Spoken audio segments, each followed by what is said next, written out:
So, effects pedals and bicycles, which did you start first? Josh Scott is well known in music circles for his innovative guitar effects pedals and his popular YouTube channel, The JHS Show, with 187,000 subscribers.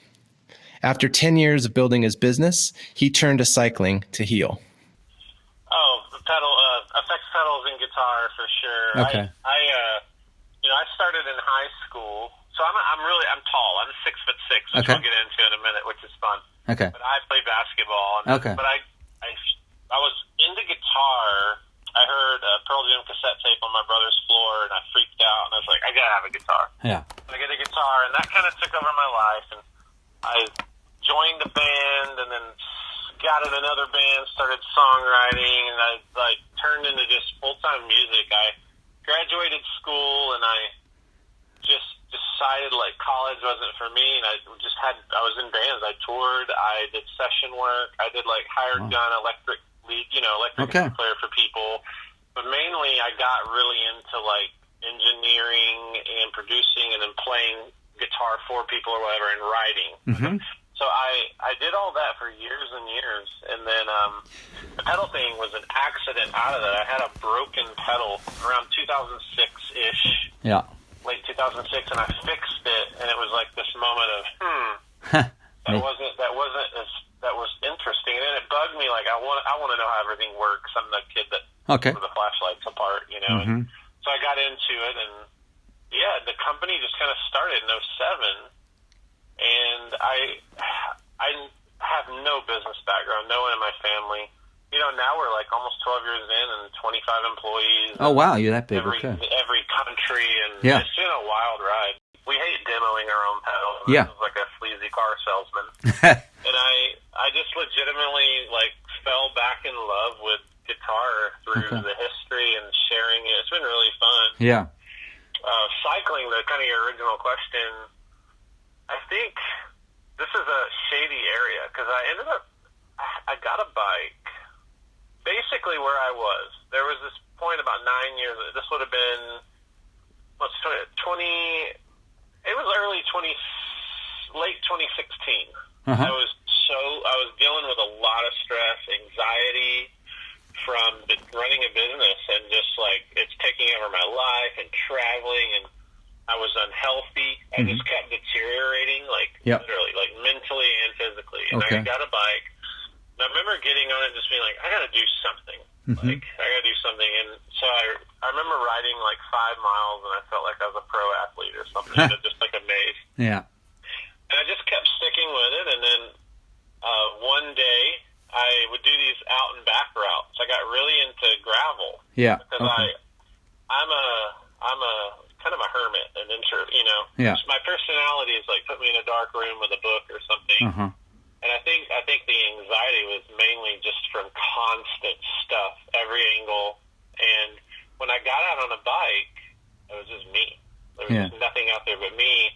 And I live in South Kansas City, and in relation, if you're not familiar, I mean, basically we're really close to what a lot of people know as the Flint Hills, Dirty Kansas, stuff like that. Okay. So there's a ton of farmland and gravel roads, and that's what I fell in love with cycling, because I put some bigger tires on my bike, and I rode down a gravel road, and I was like, oh my gosh, this is magical. Yeah. No one's out here. Yeah. Nobody's around. And one day I rode 40 miles out and had to ride 40 miles back. That's a long ride on gravel, man. I love it. Yeah, so I mainly do gravel. I mainly ride solo. But I do, I got a group of friends. I do group rides lately on the road. But yeah, gravel is what hooked me. Okay. Solitude. I started doing some races just to see if I could finish them. And it's been massively life changing. I mean, everything I went into it for, the anxiety and stress, it cured it. Okay. And then obviously health. I lost 50 pounds. Oh wow. Okay. It's pretty amazing. Yeah. So the cycling story is deep for me.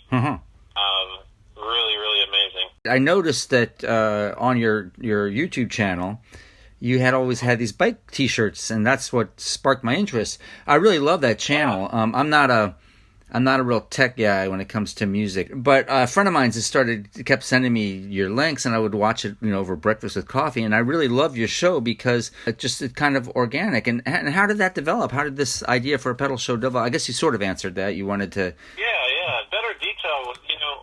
We as a company, the internet we're in like the internet age of guitar, and it's like the last 10 years has really been this different way of thinking for companies, and it's been challenging at times because of growth. Like, how do we find our place in that? You have Instagram, Twitter, Facebook, YouTube, because every guitar player can post a picture of their guitar and stuff on Instagram. Yeah, it's you give a guy like John Mayer, millions of followers.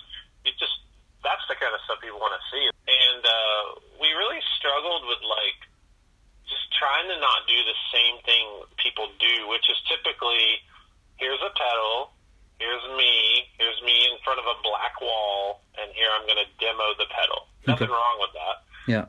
And we were just like, we got to do something different. And my passion really is for the history and the kind of philosophy of guitar pedals and what they've done to culture and how important the people are that made them and all the lost stories. Do you spend a lot of time working on your bike? I mean, you spend a lot of time working on your pedals, obviously. Do you have a little bike room in the garage, and do you like tinkering around with that too? Yeah.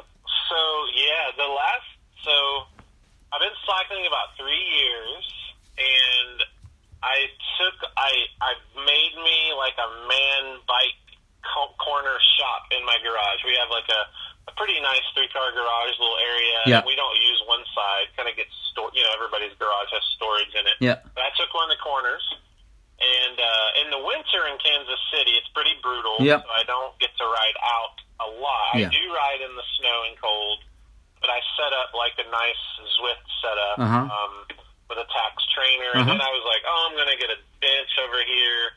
I started running tubeless setups, so I was like, I'm going to learn to set up my own tubeless. I did that, and one thing led to another. I started learning, for me, it's kind of, here's the other thing, that's a good segue, a little addition here is, with guitar pedals, I'm always the person that gives all the advice and consults and works on tour rigs. It's like, I have to play the know-it-all, and I do know, 20 plus years, you learn a lot. But with the cycling thing, it's been really fun because I get to see what some of my customers feel like. I've forgotten it. I'll be like, how do I change? What do I do with this derailleur? Yeah. I don't know. How do I get there? And it's so healthy for me to be like, I don't know what to do here. Is there a relationship between building effects pedals and riding your bike? Or is it more like of an escape and a way to kind of think up your next cool pedal?